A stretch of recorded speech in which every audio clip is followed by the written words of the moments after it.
poor, struggling to make a living, trying to understand how to go from one day to the next.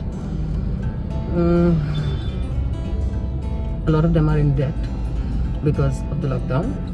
They had to borrow money from here or there, and it's not easy to see them. But there are also smiles, people, despite everything, are managing to smile. So there's a lot of fortitude, there's a lot of courage, there's a lot of rigor to go on. A few interesting and challenging things are also that you see less women, much lesser women, and when women are there, they're scared to be in front of the camera. They are not willing to talk really. You don't find toilets. When you find them, most of times they're not clean. There is the gaze of men. So as a woman, a lot of times I will just hand over the camera to Emma because I'm like, oh shit, I can't talk to this man. I cannot. We've been in the car almost every day for 10 hours. It's very tiring. My feet are swollen. I've forgotten where my bones exist. And that's not happening to the men. As a woman, because of my body and how my processes work, I'll start with menstruation very quickly. So periods are going to be problematic on the road. So it's all of those things, and the emotional sort of fatigue that comes with constantly seeing and talking and not having, being able, is just one thing after the other. But I think it's interesting, and interesting is always a mix of many emotions.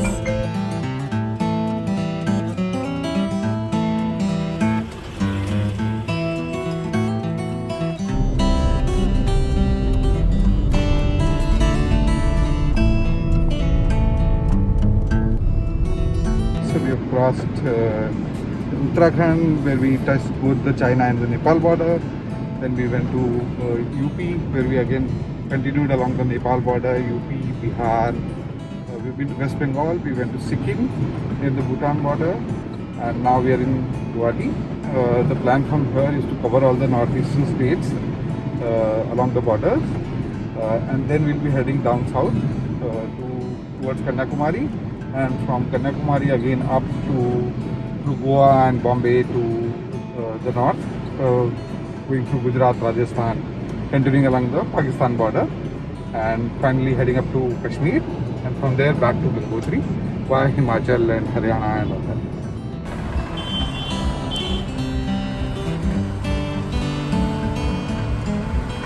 The message of this Road Ashram campaign is to, we have seen that how this health crisis has been converted into a huge humanitarian disaster in this country. So during these difficult times, we are visiting people, places, and culture, trying to find that how COVID has impacted their life, and how do they define India? What is the idea of India in the mind of people from the different walks of life? Don't forget to like, share, and subscribe to East Mojo. For any queries, put them down in the comments section below and press on the bell icon for notifications.